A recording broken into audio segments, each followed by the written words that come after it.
Bom, nessa aula nós vamos ver então os filhos de Jacó, a morte de Isaac e a morte de Rebeca, e o retorno de Jacó para Betel e o nascimento de José. Então nós estamos em Gênesis 35. Vamos lá, vamos fazer a leitura do Gênesis 35. Deus disse a Jacó: suba a Betel, estabeleça-se lá e faça um altar ao Deus que lhe apareceu quando você fugia do seu irmão Esaú. Disse, pois, Jacó aos da sua casa e a todos que estavam com ele: livrem-se dos deuses estrangeiros que estão entre vocês, purifiquem-se e troquem de roupa. Venham, vamos subir a Betel, onde farei um altar ao Deus que me ouviu no dia da minha angústia e que tem estado comigo por onde tenho andado. Então entregaram a Jacó todos os deuses estrangeiros que possuíam e os brincos que usavam nas orelhas.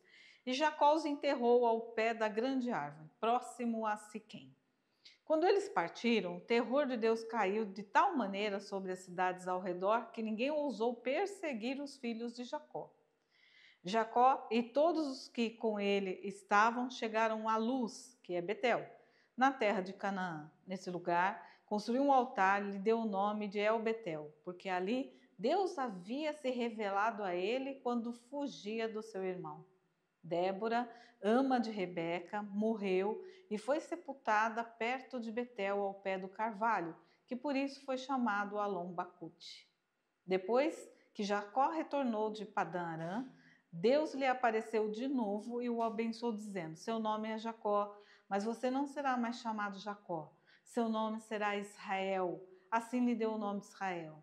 E Deus ainda lhe disse: eu sou o Deus Todo-Poderoso. Seja prolífero e multiplique-se. De você procederão uma nação e uma comunidade de nações, e reis estarão entre os seus descendentes.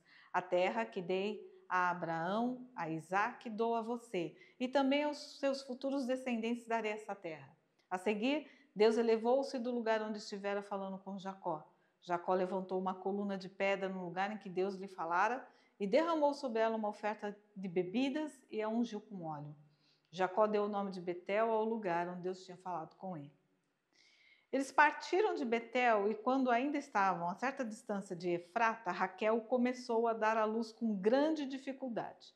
E enquanto sofria muito tentando dar à luz, a parteira lhe disse: não tenha medo, pois você ainda terá outro menino. Já a ponto de sair-lhe a vida, quando estava morrendo, deu ao filho o nome de Benoni, mas o pai deu-lhe o nome de Benjamim. Assim morreu Raquel e foi sepultada junto ao caminho de Efrata, que é Belém. Sobre a sua sepultura, Jacó levantou uma coluna e até o dia de hoje aquela coluna marca o túmulo de Raquel. Vamos lá, né? Quando Raquel quis engravidar novamente, né, que ela teve José, e aí ela falou: quero engravidar, mas ela não podia engravidar. E ela fala, né, nem que eu morresse, mas eu ainda quero dar à luz. E a gente aqui até acabou comentando sobre essa questão do, então, cuidado com o que você pede, cuidado com o que você fala, porque é real que as palavras têm poder. Né? E ela dá à luz a Benjamim e ela morre no parto. Né? Então, vamos lá. Israel partiu novamente e armou acampamento diante de Migdal-Eder. Na época em que Israel vivia naquela região, Ruben deitou-se com Bila, concubina de seu pai. Israel ficou sabendo disso. Jacó teve 12 filhos. Estes foram seus filhos com Lia: Ruben, o filho mais velho de Jacó, Simeão, Levi, Judá, Isacar e Zebulon. Esses foram os seus filhos com Raquel, José e Benjamim. Estes foram seus filhos com Bila, serva de Raquel, Dan e Naphtali. E esses foram seus filhos com Zilpa, serva de Lia, Gade e Asser. Foram esses os filhos de Jacó, nascidos em Padã-Arã. Depois Jacó foi visitar seu pai Isaque em Manre, perto do Kiriat Arba, que é Hebron, onde Abraão e Isaque tinham morado. Isaque viveu 180 anos. morreu em idade bem avançada e foi reunido aos seus antepassados, e seus filhos Esaú e Jacó o sepultaram. Bom, daqui então nasce na verdade as 12 tribos que nós vamos ver elas se estabelecendo, né, mais para frente na história de José e na história de Moisés. Então, vamos desses patriarcas, que começa aqui com Abraão e Sara, né? O filho Isaque, que casa-se com Rebeca, e que então tem casa-se com Rebeca, tem Jacó e Esaú. Só que Jacó casa-se com Lia e Raquel e tem as concubinas, né? De Lia, né, ele tem então Ruben, Simeão, Levi, Judá, Issacar, Zebulon, Diná. Diná é uma mulher, ela não entra nas 12 tribos. Né? Por que não entra nas 12 tribos? Porque mulher, foi o que a gente sempre fala, mulher naquela época era tão somente para procriar e cuidar da casa. Com Raquel, ele teve José e Benjamim. Com Zilpa, que era a concubina de Lia, teve Gade e Asser. E aqui com Bila, ele teve Dan e Naphtali. Bom, mas não são essas as 12 tribos, né? Nós vamos ver na história de José, porque José não entra para receber as terras, para se completar 12 tribos. Mas na verdade Levi também não tem, então entram os 2 filhos de José. Mas isso a gente vai ver na história de José, a gente vai entender o porquê disso, tá? Mas para a gente poder estar falando sobre a distribuição, a divisão territorial, o mapa deixa eu só ajeitar aqui um pouquinho. Ai, meu Deus, caiu. Vamos lá. O mapa da época, né, bíblica mostrava as tribos distribuídas ao longo da terra de Canaã, que hoje é a atual Israel, Cisjordânia, partes da Jordânia, Síria e Líbano. Né? Todo o Velho Testamento, na verdade, passa-se muito nessa região. Então, ao norte, né, estava Dan, Asser e Naphtali, no centro dessa região, Zebulon, Issacar, Manassés e Efraim, no sul, Benjamim, Judá e Simeão, e a leste do Jordão, Ruben, Gad e Manassés, a meia tribo. Tá? E aqui está, como que é a divisão dessa região. Asser, Naphtali, Zebulão, Issacar, Manassés, recebe uma grande parte, Efraim, bom, mas esses 2 não são filhos de Jacó, não, são filhos de José. Tá? São eles que herdam as terras que seriam de José. E nós vamos entender o porquê. Dan, Gade, Benjamim, Judá, Simeão e Ruben. Não tem Levi aqui. Por que o Levi não está aqui? Levi não recebe as terras. Levi foi encarregado de cuidar das tendas, do templo. Né? Foi encarregado de fazer as celebrações e adorações no templo. Então, na verdade, a tribo de Levi, né, os levitas, eles caminhavam por toda essa região para poder levantar as tendas e fazer os sacrifícios, as festas. Então, eles rodavam. Eles eram sustentados por todos os outros irmãos, por todas as outras terras. Tá? E aqui, então, ficam as outras terras, que são dos filisteus, as terras dos midianitas, as terras dos amonitas, né? Todo aquele povo que saiu da questão, né? Saiu do pertence de Deus e acabou, então, tendo outros deuses. Né? Nós já vimos aqui um pouco dessas pessoas, dessas histórias. Bom, aqui vem os descendentes, mas vamos para O capítulo 37 de Gênesis. Oi? Tem. Bíblia online, tem Bíblia online. Qual que você está usando mesmo? Então, você pode baixar a Bíblia online. Assim, o que eu uso é a nova versão internacional, é a NVI, a nova versão internacional. Essa linguagem mais contemporânea. Aí tem também a Bíblia atualizada, né, que aí é uma linguagem mais jovem, mais atualizada, na verdade. Né? Eu prefiro a sua linguagem. Almeida. A tua é Almeida, revisada, atualizada e revisada, ou não? Revisada e ampliada. Então, a gente está em Gênesis 39, né? Gênesis 37. Nós vamos ver assim, os sonhos de José. O que acontece, né? Eles se estabelecem, então, nas terras de Canaã. Jacó estabelece toda a sua casa ali, os 12 filhos também ficam ali naquela terra de Canaã. E cada um, então, tem a sua família, né? São pastores, vivem ali da agricultura e do pastoreio. E José é um dos filhos, na verdade José e Benjamim são os filhos mais queridos de Jacó, porque são filhos do amor de Jacó, de Raquel. Não que ele não tivesse amor pelos outros filhos, mas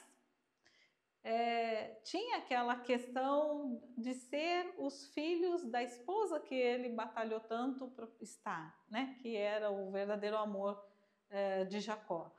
E Benjamim, inclusive, né, era os irmãos mais para frente até falam, a gente fala que Benjamim era como se fosse de vidro, o pai tratava ele como se ele fosse de vidro. E não é isso, porque no nascimento de Benjamim, Raquel morre, né? Então ele é o caçulinha, inclusive os irmãos tratam ele bem, o caçulinha, o filhinho querido do pai e tal, né?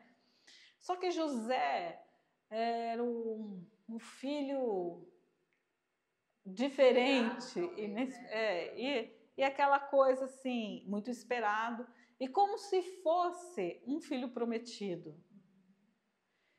Ele era diferenciado? Ele era diferenciado. Entre os 12, ele era diferenciado. Né? Mas, na verdade, ele foi escolhido. Ah, mas Deus não escolheu os outros? Escolheu. Cada um tem a sua função. Né? Mas lá na frente, quando a gente entrar no Novo Testamento, nós vamos ver a questão dos dons e dos talentos. O que Deus prepara para cada um. Né? Na verdade, todo mundo tem um talento, tem um dom. Mas tem pessoas que Deus escolhe para poder mudar uma nação, para poder mudar uma história, para fazer uma história, para pregar a palavra dele de uma maneira diferente. E isso foi com José. Então, José teve isso, e José teve sonhos. Né? E esses sonhos meio que atrapalharam ele na vida com os irmãos. Né? Os irmãos já tinham ciúme dele já. Então, aquilo acabou sendo estupim. Né? E nós vamos ver essa história. Então, a história de José. Tá bom? Vamos lá, os sonhos de José. Jacó habitou na terra de Canaã, onde seu pai tinha vivido como estrangeiro. Vamos lá. Minha Bíblia está grudando aqui. Esta é a história da família de Jacó. Quando José tinha 17 anos, pastoreava os rebanhos com seus irmãos, ajudava os filhos de Bila e os filhos de Zilpa, mulheres de seu pai, e contava ao pai a má fama deles. Complicado isso, né? Por quê? Por que a má fama? Porque, na verdade, eles faziam algumas traquinagens, saíam com as mulheres estrangeiras, enfim. Ora, Israel gostava mais de José do que de qualquer outro filho, porque havia nascido em sua velhice. Por isso mandou fazer para ele uma túnica longa.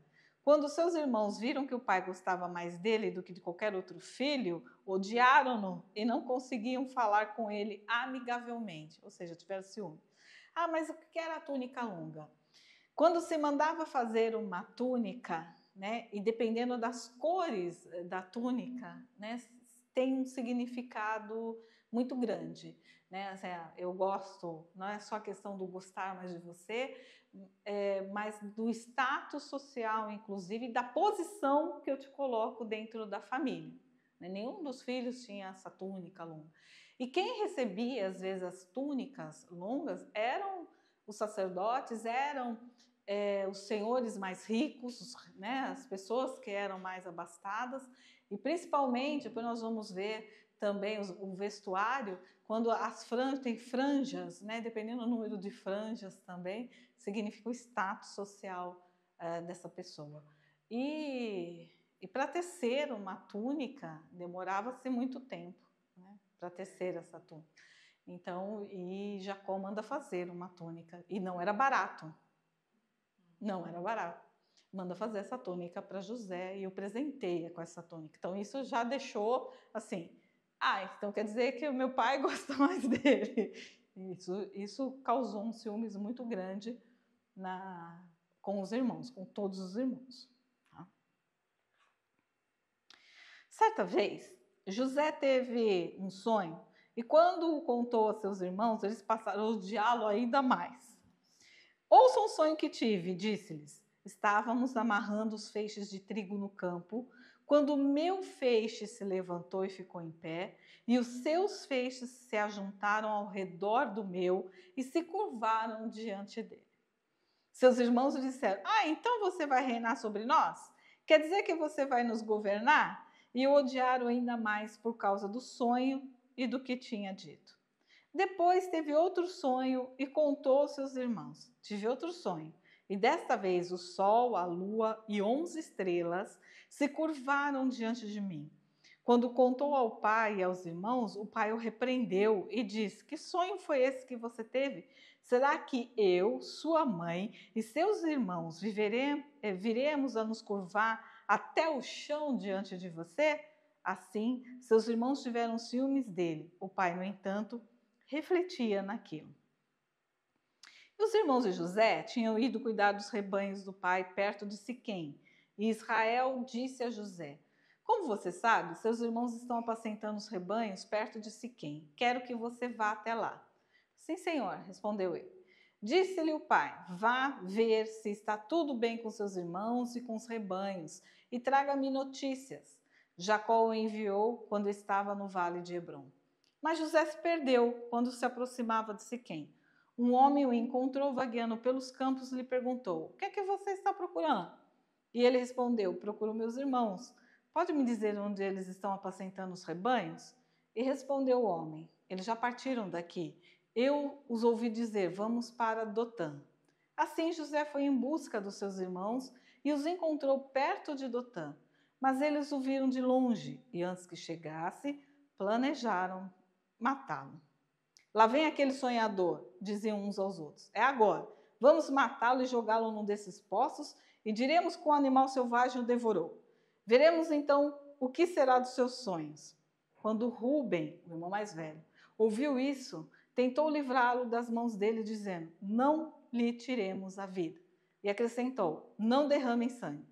Joguem-no naquele poço no deserto, mas não toquem nele. Rúben propôs isso com a intenção de livrá-lo e levá-lo de volta ao pai. Chegando José, seus irmãos lhe agarraram a túnica longa, arrancaram-lhe a túnica longa, agarraram-lhe e o jogaram no poço, que estava vazio e sem água. Ao se assentarem para comer, viram ao longe uma caravana de ismaelitas que vinha de Gileade. Seus camelos estavam carregados de especiarias, bálsamo e mirra, que eles levavam para o Egito. Isso era mirra, bálsamo e as especiarias eram coisas muito caras, né? Então, isso valia muito. Judá disse então a seus irmãos: que ganharemos se matarmos o nosso irmão e escondermos o seu sangue? Vamos vendê-lo aos ismaelitas. Não tocaremos nele, afinal é o nosso irmão, é o nosso próprio sangue. E seus irmãos concordaram. Quando os mercadores ismaelitas de Midian se aproximaram, seus irmãos tiraram José do poço e o venderam por 20 peças de prata aos ismaelitas, que o levaram para o Egito. Quando Rúben voltou ao poço e viu que José não estava lá, rasgou suas vestes e, voltando a seus irmãos, disse: o jovem não está lá, para onde irei agora? Então eles mataram um bode, mergulharam no sangue a túnica de José e a mandaram ao pai com este recado: achamos isso, veja se é a túnica de teu filho. Ele a reconheceu e disse: é a túnica do meu filho. Um animal selvagem o devorou. José foi despedaçado. Então Jacó rascou suas vestes, vestiu-se de pano de saco e chorou muitos dias por seu filho. Todos os seus filhos e filhas vieram consolá-lo, mas ele recusou ser consolado, dizendo: não, chorando, descerei à sepultura para junto do meu filho. E continuou a chorar por ele. Nesse meio tempo, no Egito, os midianitas venderam José a Potifar, oficial do faraó e capitão da guarda. Uma das coisas que tem aqui, assim, você viu que Jacó rasga suas vestes e veste-se de pano de saco. Isso é o costume dos hebreus, né, de quando eles estão passando por luto, por algumas dificuldades, quando eles estão passando por chateação, eles rasgam as vestes por raiva, eles rasgam as vestes. No caso do luto, eles se vestem de pano de saco e jogam cinza na cabeça. Do pó eu vim, do pó retornarei, né? Essa é a analogia. E o vestir-se de pano de saco é a questão da humildade, né, de estar se humilhando, né, na presença de Deus. Então, por isso que eles fazem isso, né?